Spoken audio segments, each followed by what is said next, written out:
Hi, my name is Jeff Martinez. I'm the chef de cuisine here at Fonda San Miguel in Austin, Texas, and today we are making frijoles negros, also known as frijoles de olla or chowder beans. It's just a variety of many kind of soupy beans.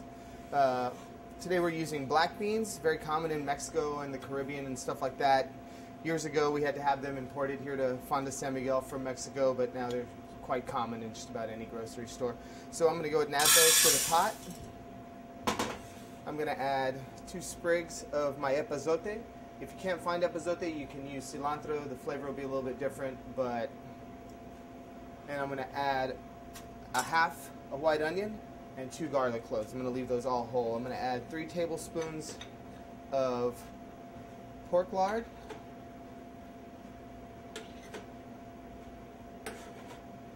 And some salt. And I'm also going to add 10 cups of water. And I'm going to cover this. And I'm going to let that come up to a boil. Once it comes up to a boil, I'm going to turn it down to low. And let it keep boiling for an hour and a half. You want to check your beans to make sure that they've got enough water in them, that they don't burn or scorch. And you also want to make sure that they don't become too mushy. You want a firm bean, but you don't want it to be too overcooked where it all turns to mush.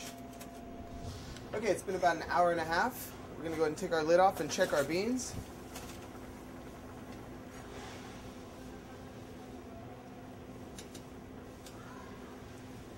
Looks about right. You don't want them to be too mushy. You don't want them to be too firm in the middle. You want them to be just right. So I'm going to pull the epazote out.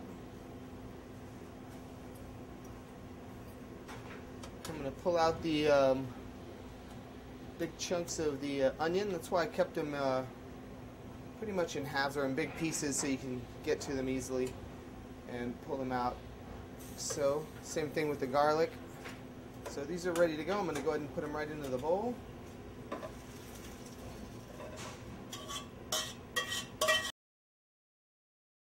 So we've got our non-reactive heavy saucepan here.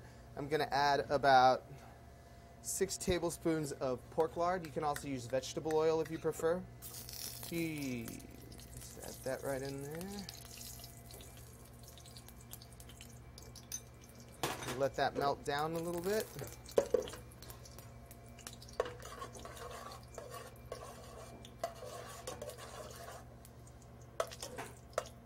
Okay, once that's all melted down, we're going to add our white onions.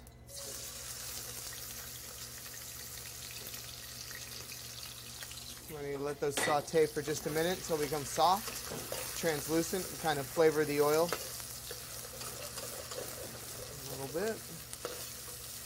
Okay, and while those are cooking, I'm going to go ahead and mash up my black beans.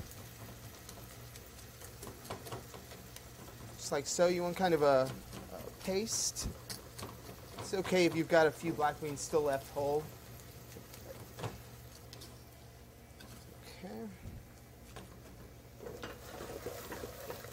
Alright, those look like the onions are right about there. Black beans look like they're ready. I'm using a wire whisk to mash these up. You can also use a potato masher. Might make it a little bit easier. Careful that you don't splatter the hot oil on yourself.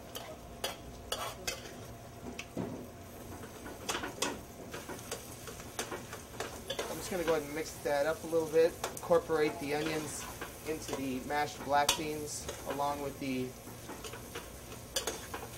pork lard.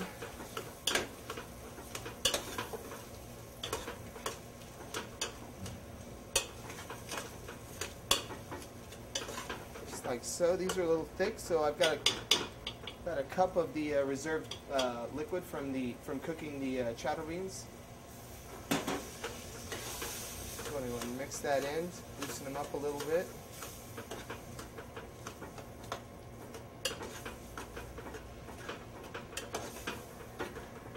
So you don't want these too stiff.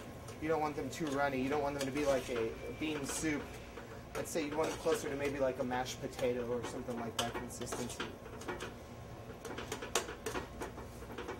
And as I mix the beans, incorporate the oil and the onions, I'm kind of mashing the beans up along the sides of the pan to kind of get a finer consistency in the beans.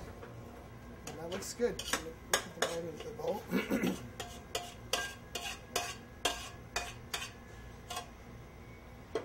I'm going to garnish these with a little bit of vanilla cheese on top. You can also use sour cream. And there you have it. Refritos negros.